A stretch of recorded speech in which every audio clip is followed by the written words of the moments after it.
Thank you everybody for coming. This is gonna be our last presentations for this CT presentations for this semester.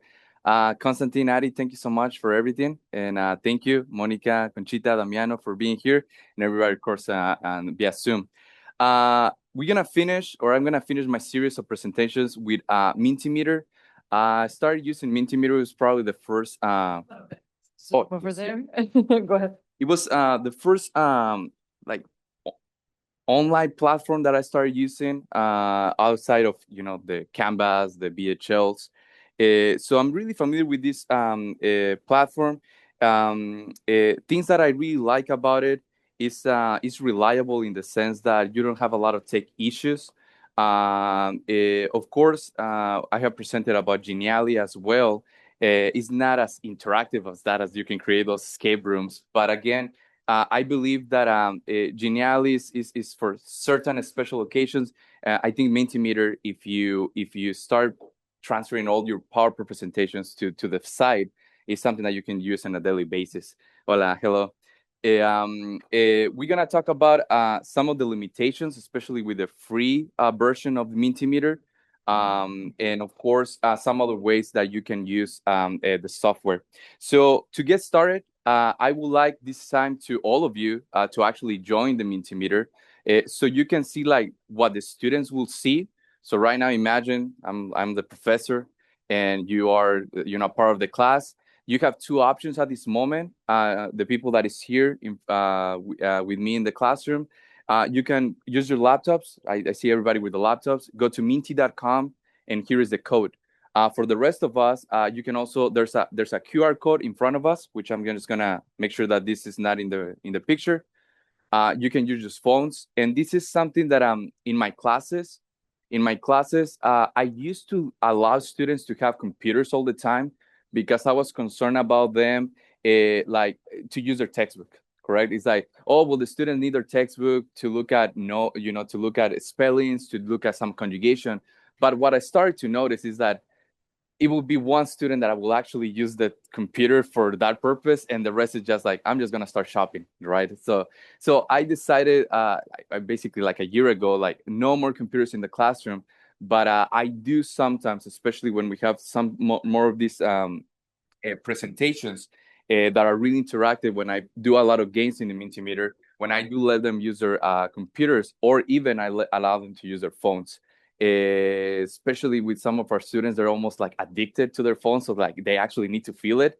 So I do have a lot of success in like taking that like need to have their phones, and just like, okay, last 10 minutes of class, let's go play a Mentimeter game, and go ahead, take out your phones. QR code is pretty straightforward. As you can see, there is no restriction from your side. You don't need to create accounts. You just go straight into the presentation. So again, I'm gonna tell you some of the things that I like about Mentimeter. How are the interactive features that the software can provide to you, and then I'm gonna give you examples about how all those technologies I apply it directly to my classes. But then, of course, start thinking about, again, we've been discussing this. Whatever you lecture about, whatever classes you're teaching, even grad classes, there's always something that we can accommodate for any class, regarding of the level of the topic. And then again, I'm gonna give you some specific examples about how I think these technologies, again, they play a big role in the acquisition of knowledge. Just because, again, how the students can be impacted and engaged with some of the material. And then finally, just to end, again, even though this is not a hands-on workshop, I will give you again some hints on where to get started. Again, for those of you that actually want to go ahead and start using Mentimeter after this. So the first thing that I want to, just put out there, and so you can start seeing also the features of the Mentimeter, is I have a question for you. And it says, what comes to your mind when you think of interactive learning in the classroom? So again, all those of you that were able to join, or again, you joined the Mentimeter, you again, exactly. So I'm starting seeing some answers, right? Not boring, engagement, interesting, correct? So yeah, Constantine? Yeah. Oh, yeah, yeah. So this is again how you can continue to see some of the features that we have here. Think, per, share, polls, right? And again, basically everything that you that you're mentioning here is of course a great ideas, and we can accomplish exercise in class, right? Activities. We can all basically accomplish them by using this type of software. Now, over here, see, is again, Mentimeter. Just basically think about like a PowerPoint on steroids. You know, like it gives you a lot of features to make the interaction. Now, at the end, again, I'm gonna show you another cool way that you can use Mentimeter, and that is basically to have it connected with your PowerPoints. So what you have is like I do agree with a comment that me and Constantine we having the other day, Constantine, and is that sometimes Mentimeter can be, especially if you're like super visual and like you spend a lot of times making like your PowerPoint presentations really beautiful. Think of even about Keynote, like for for the software from Apple. Sometimes Mentimeter could be a little bit more like it lets you choose specific colors, fonts. So it might be a little bit not as visual as that.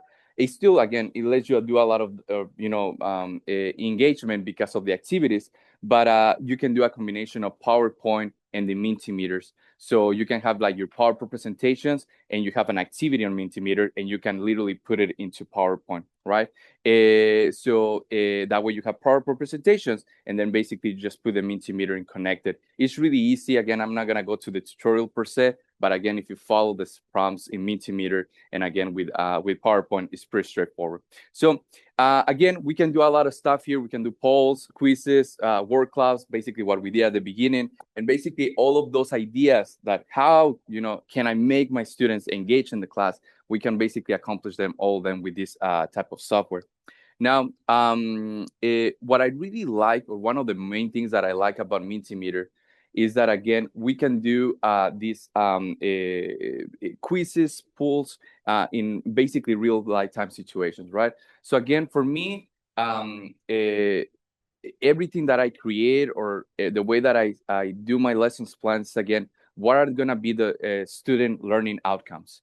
So if there's really no point, like I've been mentioning during my lectures, on just having technology just because it looks fancy or looks nice or it's like a game that is going to distract students. But again, everything has a purpose, and everything is again combined with what is expected for the students to come out learning after our lectures or after the semester. So with this, sometimes, especially with really complex topics, it's like, okay, I'm not gonna be able to satisfy like the student to learn everything that I'm expecting for him to learn and to be knowledge and to be understandable in one lecture. So it's a process, right? So it takes you maybe 2 days, 3 days, a week, or for example, sometimes in my Spanish classes, it takes me 3 chapters to talk about something, correct? So with this type of interaction, with this type of quizzes, polls, I can literally see the real time. Okay, are we doing good? So okay, maybe here is the part that I need to stop and go back, or maybe actually I'm thinking that I'm going too slow, and maybe I can see the students that I'm actually am able to go a little bit faster this time, because every class has different personalities. We all know that there's sometimes the one that class that it just goes faster than the other one, and this gives you again really good ideas to see where you're standing and where those learning outcomes are getting into. Correct. Now, the quizzes is always something that students think about a quiz and they're already like panicking or just stressed. And I do think that the way that you can play with some of the activities to basically create quizzes in Mentimeter, instead of making this anxious, stressful activity, is like a fun thing to do, right? Now, I've been talking with this, and again, we're gonna see the examples here in a moment. I've been talking with a lot of colleagues that they tell me that sometimes they're scared, like live situations when we have 17 students and they're like competing between each other. That they're scared about like the first, the second, and the third, they're okay, but what happens with the people that are not performing as well, correct? And what I've noticed is, again, I've been using this type of activities for a very long time, 6, 7 years. Is that sometimes we're scared, or like students will think, that or like situations that are actually really not happening in the classroom. In the contrary, I have had a lot of success with this type of assignments, and students are actually motivated. They're encouraged to, okay, I want that first spot, I want that second spot, I want that, podium. And again, you never make a focus about, oh, like the last person over here, which, by the way, you can hit those persons. You can if you want to. It's another option, right? But I really have never seen like a student coming to me and it's like, professor, like I don't like the Mentimeters because it makes me, because it's never that, correct? And it's always the fun activity, because most of the times, again, we're gonna see the way that you get points and stuff like that. It's also about time. And if you're scared about that, another recommendation that I will have is to do pairs, correct? So I love doing pairs in the classroom, pair work,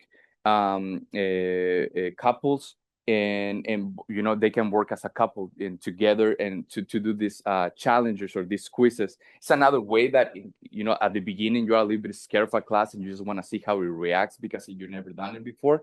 That would be a good way to do that.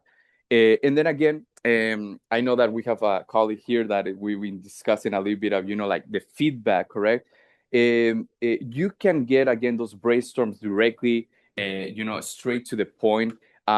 It just depends on how also big your group is sometimes, because like the brainstorming, that is really interactive, that is like maybe like 1-2 question answer sentence. But sometimes if you need like a little more feedback, you can do that with the software.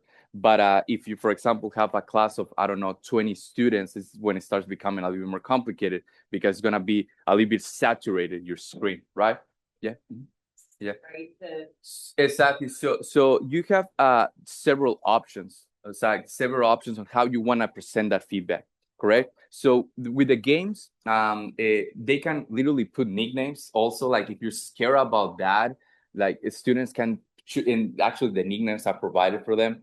I never do that. I'm like, we're playing the game, so you literally have to put your name, because again, I know that some colleagues have expressed like they're scared about the people that, but what I've seen is, again, they challenge themselves, and again, they tend to do really well. With those like the brainstorming, correct? You have eventually a report that is emailed to you. So, for example, at the end of this presentation, everybody that was signed in, and I will see the interaction, the levels, and I will say, okay, for example, in the quiz, if I have a quiz, I will see this is the question that most people got incorrect. And that is, again, what we were talking about, the real time, see where the level is it becomes really helpful. Because again, sometimes we assume that students are getting everything, and then with the time that we quiz them, it's like, oh, okay, well, it seems that I need to go back to this. Now, of course, most of us, we already know that there's specific topics and specific situations that students will struggle the most.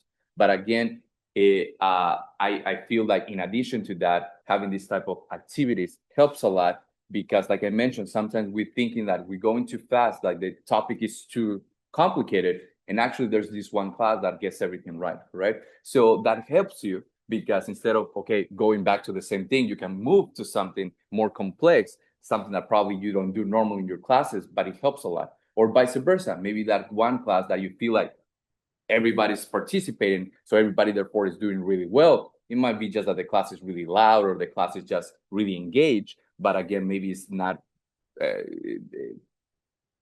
processing all the knowledge that you want them to know.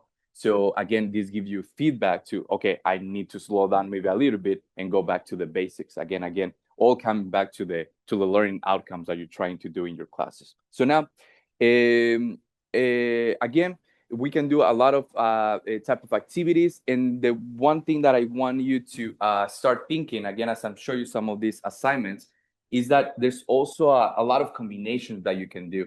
Sometimes Mentimeter seems like there's like 3 or 4 activities and that's it. But this is also when you can be creative.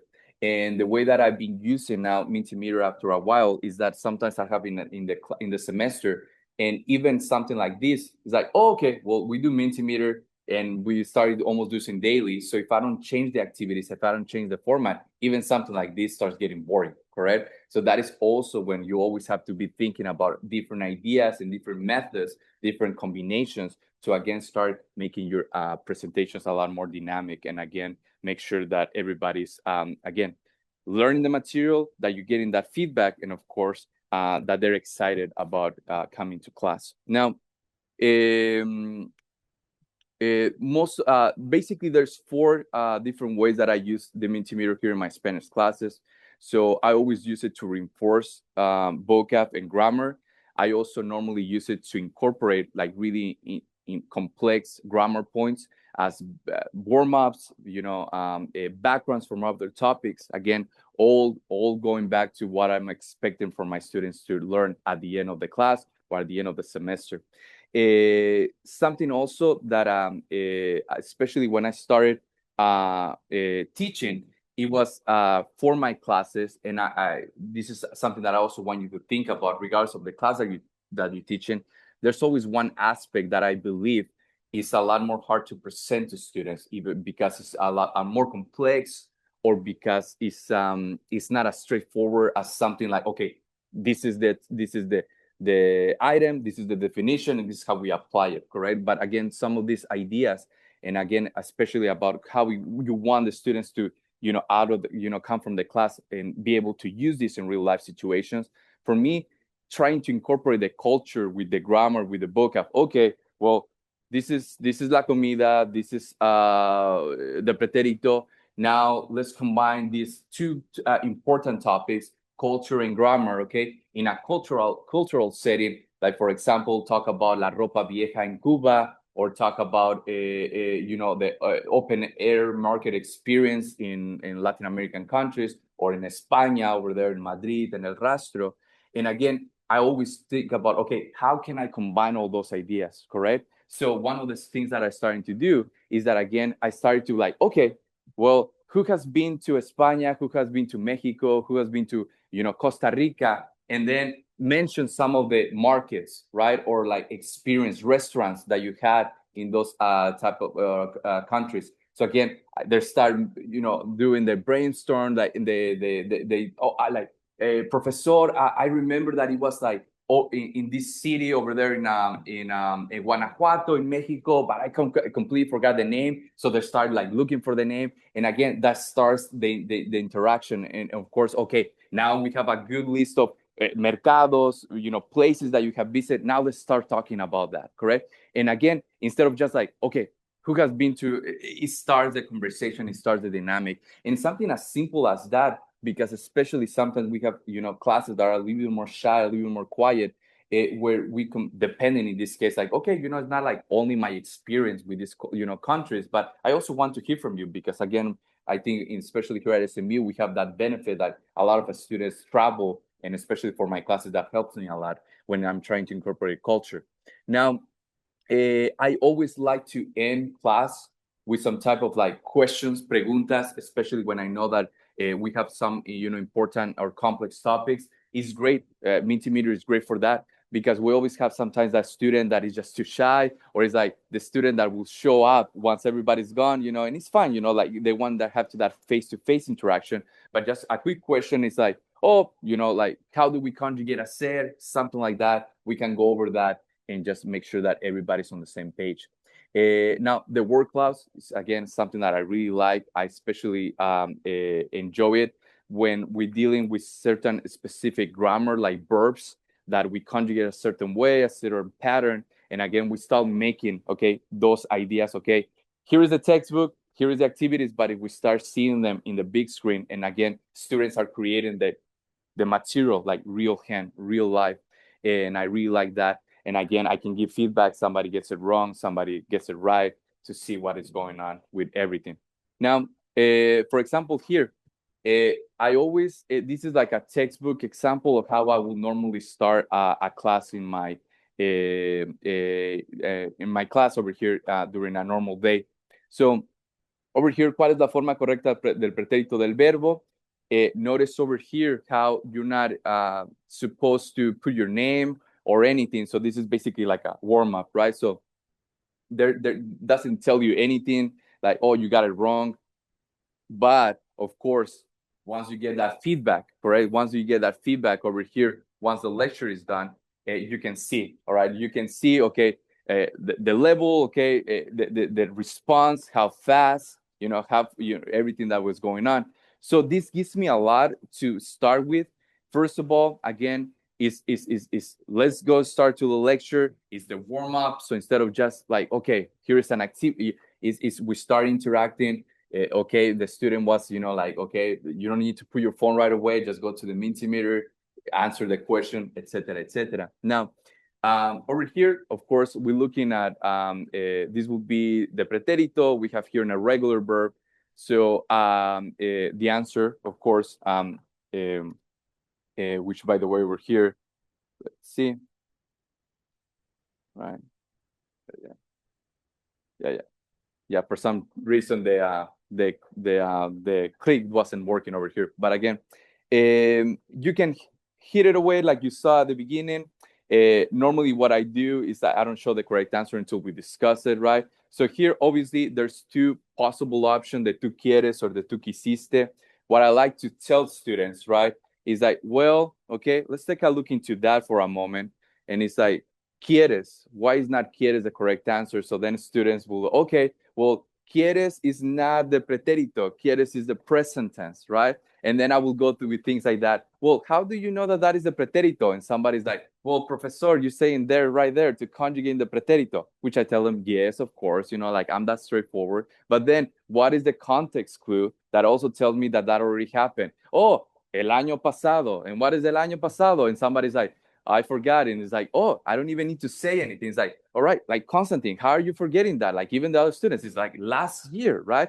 And that is when, again, like we were also discussing about, all these, different pedagogical approaches and like visual learners, et cetera, et cetera. But at the end of the day, what I do believe makes a difference is, again, when you make that connection with the students, when the students are excited, and even correcting other people and just engage with other people learning. And that, again, is one of the best ways that I've been successful in these classes. And I do think that adding this type of technology helps a lot. So at this moment, obviously, this will be the correct answer. I'll give them some feedback. Do anybody has any questions? Now, something that is also interesting is that not in this type of activity, but in certain activities, you can also provide feedback, like attached to an incorrect or a correct answer. And that, again, it's in another, you can play with the options, but that would work great, for example, for a review Mentimeter that you can just upload there, and again, students can access it whenever they want. Correct. Another thing that I want to make really clear about some of this software is that it works great in the classroom, but it also works great outside of the classroom. So a lot of my students tell me that other resources to practice their Spanish, or like when we have an exam or something like that. And of course, we have the BHO platform, which is, again, their homework platform, is full of good stuff and good activities. But sometimes the students start to see that, it's just too general, it's too complicated. And with this, I'm able to create a specific assignments, lessons, specifically for the learning outcomes that I want my students to have in my specific classes, according to to our common curricula that we have here in the university. So that helps a lot with that. Now, I want you to take a look into now this activity is completely different from the previous one that we have. And this is when I love to do I'm not gonna say like even more interactive, but this is when I play with like the face-to-face, like I see them right here, okay, in the classroom, and of course the use of the technology. So here I have el hacer una fiesta. Sí. Yeah, yeah. Exactly. So here en el pasado, en el presente, right? So here, Constantine, we will be working the pretérito, right? So exactly. So this is the pretérito, Constantine, right?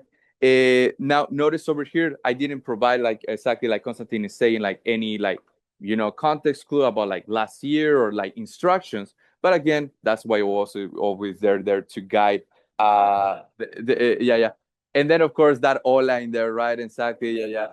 And then it's just fun things like that. It's just fun things like that. And then what I like to do is, for example, I have an activity.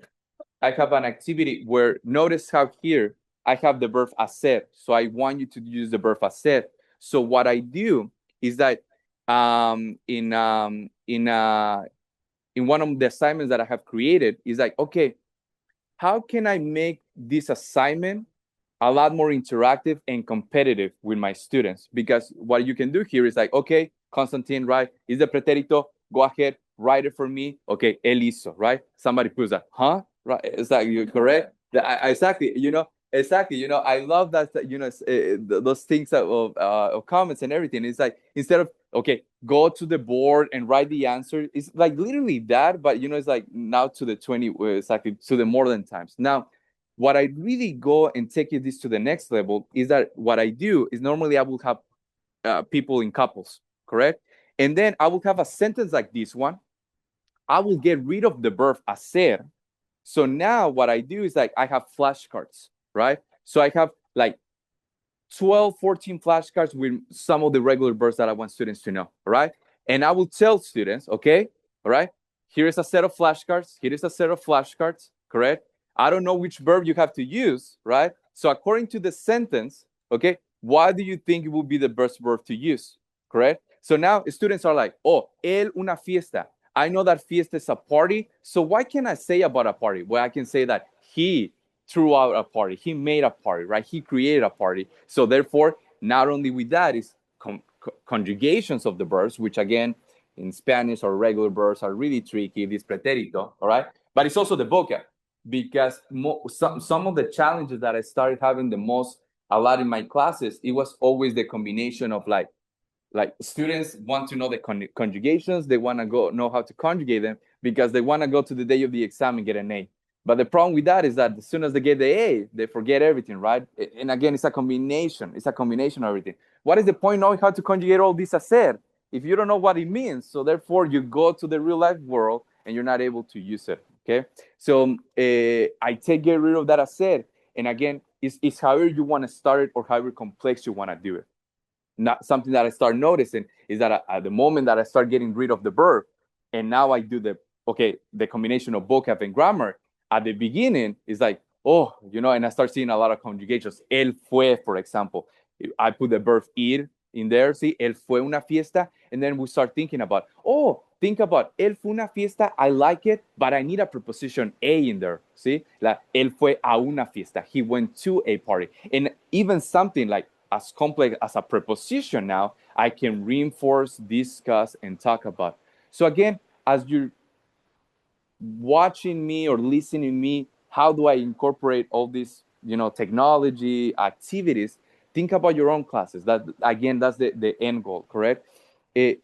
What is one assignment that you find students have more issues with, or like you have problems presenting or introducing, or you just want something like, okay, I think we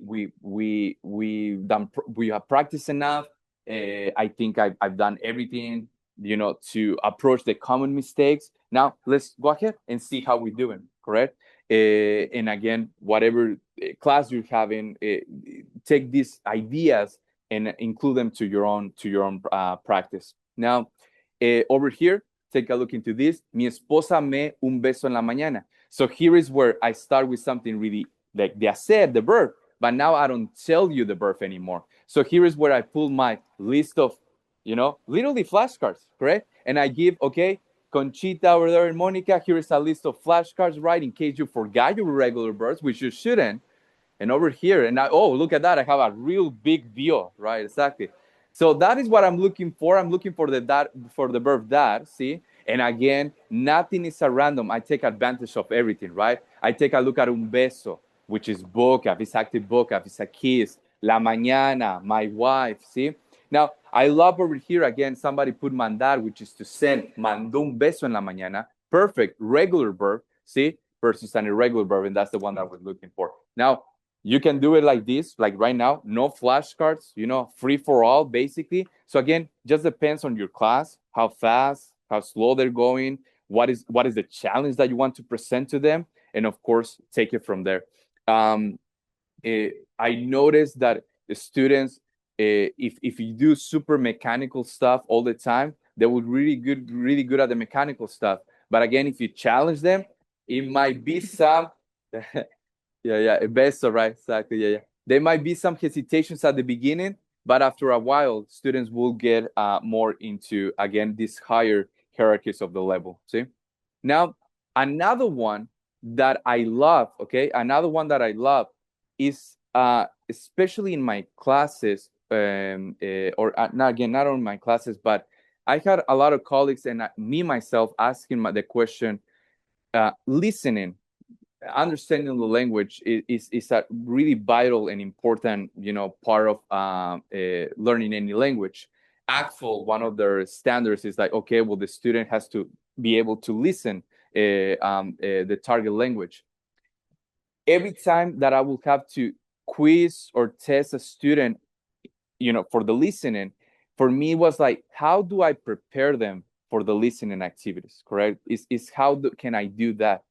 I believe the homework helps a lot, but sometimes the homework can be too complex or too general. So what is exactly what I'm looking for this? Now, what I'm starting to do in this is that in addition of the fill in the blanks, the word clouds, is like I'm gonna start using the Mentimeter to help, okay, with my listening activities, with my listening section. And this has been fantastic. This has been great. Why? Because I'm able to combine pictures, videos, these gifts, correct, with the vocab, with the listening, and for students to make those connections. Now, I think I mentioned this joke before. I always tell my colleagues that, again, we use a really expensive textbook, really expensive platform. And most of the times, okay, students, there's never a comment, oh, I saw that in the homework. I saw that in the BHL. I saw it in the textbook. Nothing. They're doing it because, I mean, it's a big part of their grade. But I think at that moment it's so mechanical that we need to start even rethinking that BHL. But that's a conversation for the department, not for today. But what I've been hearing a lot, Saki, is that here, I'm going to go to this one over here. All right. And I have this first question. All right. I have this first question. And the question is something like, condujiste a la universidad hoy, right? Yeah, right? Sí, constante, ¿sí? Now, exactly, ¿verdad? Mónica, no conduje. Now, you will not believe me how many times the student tells me, okay, the day of the exam, that the reason that they remember conducir, not only for the listening section, but as a verb, it was because that listening activity that we did, professor, in class, when you ask us, ¿condujiste a la universidad hoy? And I was able to make the connection of conducir with the cat driving to work or to school, etc. It sounds like the most childish thing to like even imagine for college students, all right? But there's something with that attention span, right? And how can we activate like these parts of the brain in combination with knowledge to make those connections, correct? So there's always like this, weirdo for the subjunctive, and there's so much things that you can do, right? Like weirdo is a classic, right? But again, taking these ideas and connecting them with something as a gift. And by the way, Mentimeter is great for this. You don't have to go to Google and then copy and paste, or it just you put Mentimeter, right?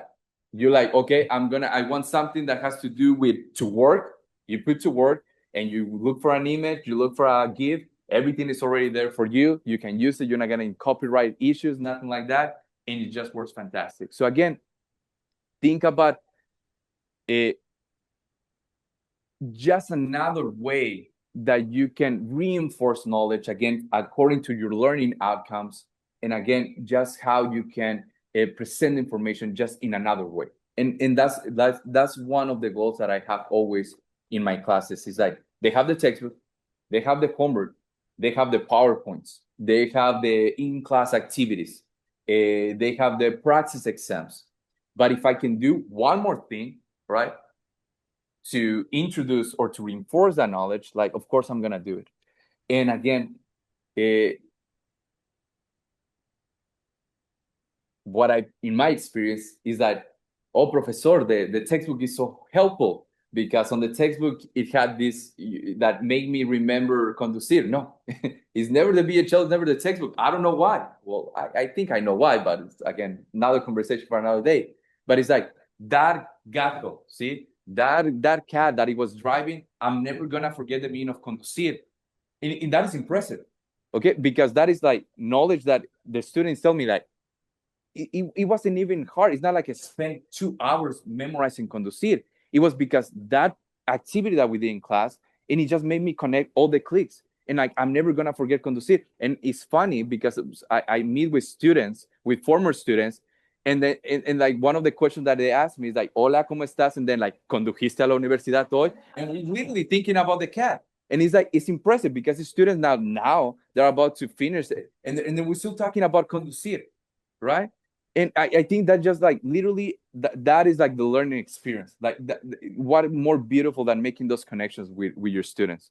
So again, it's so many things that you can do here. Another thing that for example, this is a great activity to end a big assignment, like a practice like this one. So cuáles son los verbos irregulares en el pretérito. So dar, sí, estar, querer. So here's when again, you can write, you can give feedback, etc., and just again provide, see where the students are standing, right? So poder, querer, ir, claro, great examples. So here, okay, which ones are we missing? We're missing tener, venir, etc.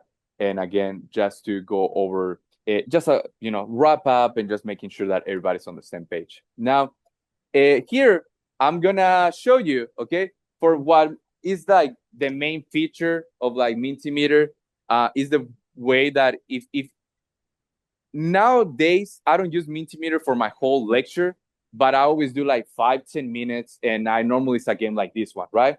So it has again music, stuff like that. So it breaks the ice, and just like Constantine was dancing. Again, I know that we all have different personalities, but in my classrooms, I'm doing the da da da da da, exactly the dancing, and literally it becomes again another like a joke in the class when we say like, oh, we're gonna play Mentimeter, and everybody starts like ti ti ti. So and students like literally they're stuck with the song for like after the class. So again, there's so much things that you can make connections, right? Like, for example, I have colleagues that at the beginning of the class they have like music, and I have it's fine, but for me it's like sometimes even think about this, like this has nothing to do with Spanish. This is just a soundtrack, but it makes those connections like, oh, okay, we're gonna play, right? So here is where so many ways that you, especially if you're scared about like who's gonna be first, who's gonna be last. I always tell to my students to they're gonna put their real names, right?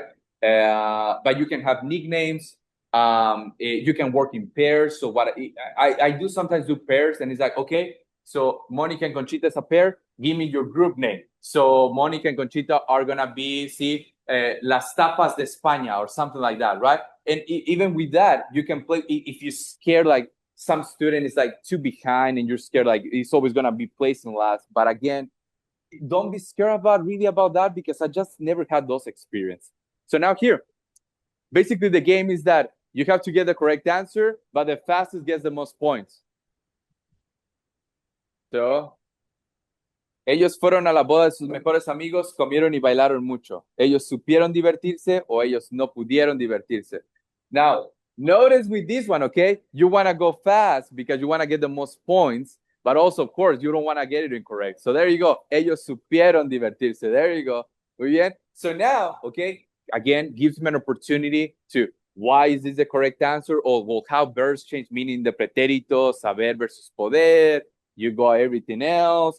Again, gives you they're understanding the knowledge, the outcomes here. Obviously, here this class is really smart when it comes to Spanish. See, and here, see, this is where I have my people, and this is where who was the fastest?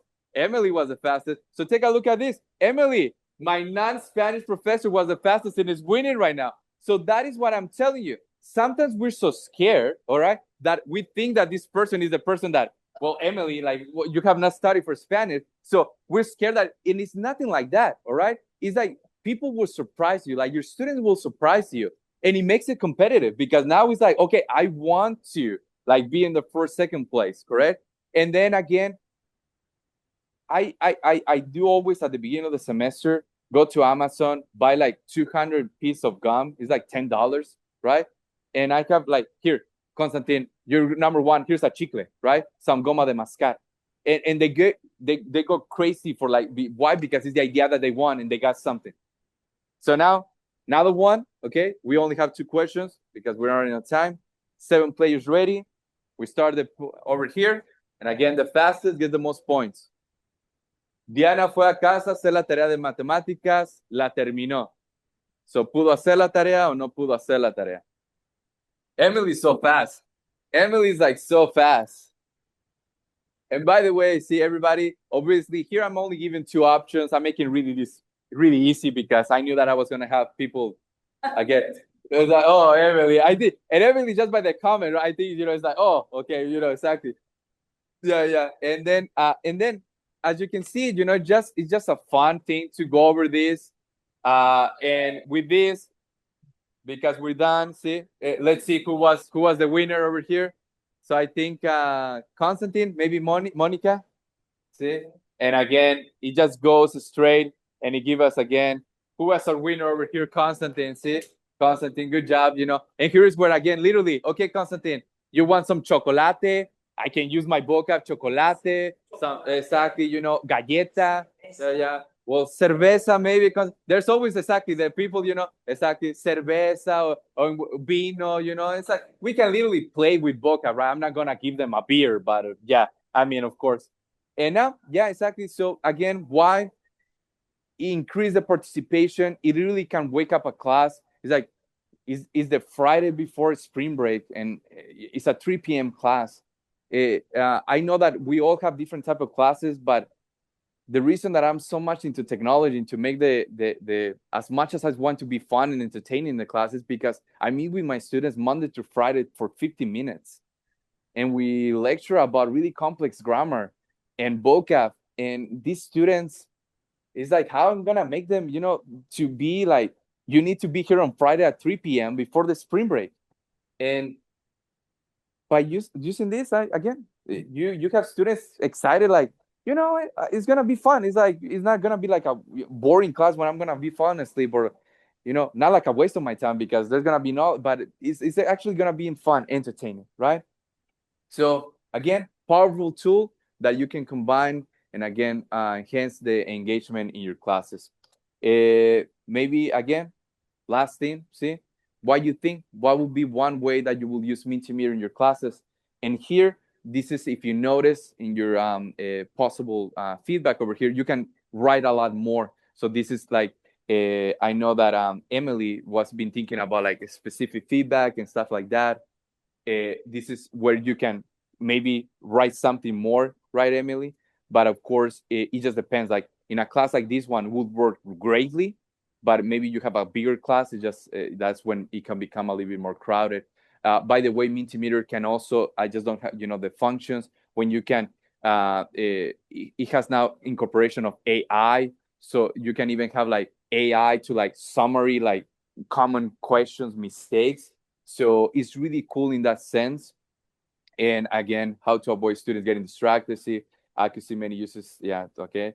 So again, many ideas. And now something, again, just before I finish my lecture here today, this is again when you will receive your feedback about the lesson. So here be results. They can be as detailed or as general as you want.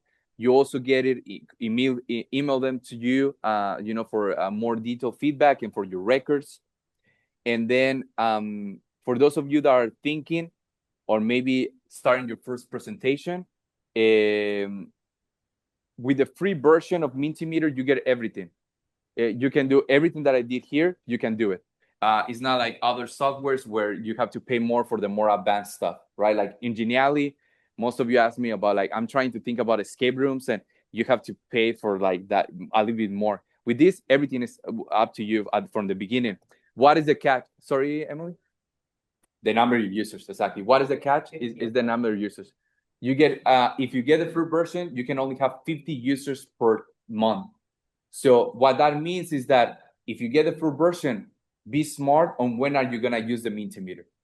I, for example, if I will not have this version, that allows me to use it in the pay version, I'll be like, I know that pretérito versus imperfecto is a topic that students always have challenges. I take my advantage of my free use of the month for that specific topic, correct? But the good thing is that you can create your Mentimeters as advanced and as complex as you want with the free version. Nobody has to pay 1 cent. Remember, I don't get paid for it's just softwares that I have used already personally, that I have paid, I've done the work for you already. So it's like if you want to go and use them, like you have like seal of the seal of approval for me, and they're really good. Now, one of the things that I really like now is that Mentimeter now incorporates AI. So I believe that that is a great place to start with. Now, let's say that you want to create a lesson about, I don't know, fashion in the 19th century, and you want to have a quiz at the end. You literally write that prompt to AI. Exactly. The way that the AI is incorporated with Mentimeter is that it actually works in your prompt, and it makes it so the Mentimeter understands exactly, like the AI is like the intermediate to like, this is exactly what the Mentimeter needs to. So it's really interesting in that sense. It's like you don't even need to think too much about the prompt, because the AI is like thinking already like how a professor will think, and it's like how the machine needs to think. And so it's like it works as an intermediate. And then of course it gives you the presentation, and that's when you look at the presentation and you fix the mistakes or add the question, etc., right? So just a lot of ways that you can get started with Mentimeter. All those of you, we have PowerPoints. You can import your slides here. It will not by default like do interactive stuff, all right? But of course, you have a really nice, introduction for, a grammar point, or again, something that you just don't want to like, again, copy and paste again. Just, import the slide. And then after that, okay, I want a word cloud for that, add the word cloud, and that's it, right? Or vice versa. Maybe the only thing that you want here is like, I want, like the quiz game that we just did a moment ago, I want 10 questions about this material. You copy, insert everything.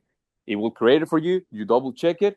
You now in your PowerPoint, this is the Mentimeter, and you insert that part in your PowerPoint. Again, this is not a workshop like step by step. You have all the videos there. It's really straightforward. All right. So with that, Adi, I'm sorry I went over. No, I have a question. There's some questions over there, exactly. So I do have a question. I have a question and a comment from the chat in Zoom. So the question is, normally if we have a PowerPoint in class, we can give that PowerPoint to the students. Is there a way for the students to kind of download the presentation to have it like for notes, or how does one access this content? Would it be always with the link to the Menti in the code? Is the code the key? Yeah, exactly, Adi. So for example, if you, like I was saying, like it's great for the face-to-face like live presentation, but it's also for the offline. Exactly. So what I do is that I have created especially, some like, okay, you want more practice, so here is like a quiz, 20-question quiz, and here is, the link for it. You can provide us a link, or again as the code. If you're gonna do the PowerPoint, it's basically the code. It's like, okay, this is the part that is, to the Mentimeter, and is the code, and however you want to access it. Exactly. Now, they're always changing the integration, and I believe that now it's like gonna be like where literally, as long as you have like the, like the paid version for it, like the students are like right there in the PowerPoint, just like go straight to it, even if it's offline or online. Mm-hmm. And the other comment I have from Jennifer in Zoom, Jennifer Mays, she said, thanks for the presentation. Thank you, Jennifer. She's just chiming in to say the SMU does have an enterprise license with Pull Everywhere, which is similar to Mentimeter. So for something that's already paid for. It is integrated in Canvas, graded and graded activities, but could also be used as a standalone with single sign-on. And then she provided the link to it, but she said just Google SMU Pull Everywhere. Yes. And again, for those of you that again are thinking about, okay, I need to have this type of software, but I need to have it on a daily basis, like pull everywhere, exactly. The just in time, again, again, promoting that. That's how I've been getting, like the genialities, for, it's again, we have a lot of resources. And again, hopefully we start pushing more for this. So the university starts, like this is something that everybody should be full access to it, right? But again, we need to promote it and to like all these different platforms that again, maybe it's not optional. Like Canvas is not optional anymore, because again, it makes a big difference. It makes a big difference. And more importantly for me, just like pull everywhere, Nearpod, start using one. Start playing with one. It doesn't matter which one it is. Yeah, they have their, their Pros and it's cons. Yeah, they're pros and both cons. student Exactly. response Yeah, systems. The question was like, are they comparable? yeah, So they're both student response systems. They're different. So with Poe Everywhere, you could insert it into a PowerPoint presentation, but you can't push the PowerPoint or the presentation to people's phones yeah. and devices, right? Uh, but you could have like whatever they slide that they're participating on, kind of they could, participate through their devices. It's just the presentation itself, it wouldn't be there. This is also much more modern and easier to do. Polar sometimes it's kind of clunky, but it does work for basicer type things. Yeah, I don't want to go exactly too much into poll. Yeah, yes, yeah, yeah. Because again, I'm not a big user of poll, but like Constantine saying, like I believe, right, it's a little bit more advanced, this one, exactly. And for me also, like the technical side, it seems like this is like really tech savvy. From my, it's really not. It's just again, you just follow the prompts, how to create it, Yeah. and everybody can do it. It's not like, oh, well, that guy can do it because he or she is really tech savvy. It's really not. It makes you look tech savvy, but it's really pretty straightforward. Constantine. How do you keep your students from getting distracted in class? Because a lot of these platforms, Yeah. they're like really cool when you're using it. Yeah, yeah, But because they've got their computer open, yeah, yeah. all it takes is just the swipe to the, I don't know, Amazon page or Yeah. whatever they're doing. Yeah, yeah. Instagram. I completely agree with that, Constantine. I have colleagues that have visited my lectures, and like when you allow that part of the computer or the phone, like I'm just I was thinking about like, well, maybe that's the moment when they get distracted again, and start doing Amazon, right? It's just again by the incorporation of everything, for the purpose of like one activity. So like we think about the cat, right? So they're looking at the cat. So even looking at that is like sometimes they need something like to not get distracted. And because here it's like, oh, they put their attention into the gato, to the cat. And it's like, instead of going to Amazon, well, I'm looking at the cat. Or like, for example, the one where el, and then fill in the blank, correct? Well, I'm giving the flashcards, right? So it's like the computer is basically just, instead of them going to the board, it's just like the platform to like more technology, more modern, and not them answering the question. But it's like, here are, the flashcards. That is the question. Is like, not give them the opportunity to them to get distracted, correct? Now, Mentimeter doesn't have a function like lockdown browser where like it can lock the screen. I think, by the way, I think that is, I don't know why some of these companies are still not doing that, but that's, again, maybe hard. we can develop something, Constantine, maybe Yeah. me and you. But if you make it to the point, again, that you tell them, well, I can, like it's just that you get results about student engagement. So you can see when a student like was not engaged, so that means that they were doing something else. So participation, prep, right, is like, okay, well, I can literally see here in the Mentimeter that you were doing something else. So that takes a toll in your participation, correct? So you can, if it goes to that extreme, Constantine, well, you can, by their grades, right? Exactly, which is like, okay, you're not participating, you keep being distracted, so it's gonna take a toll in your grade. Muy bien. All right, thank you so much. Thank you, gracias, thank you.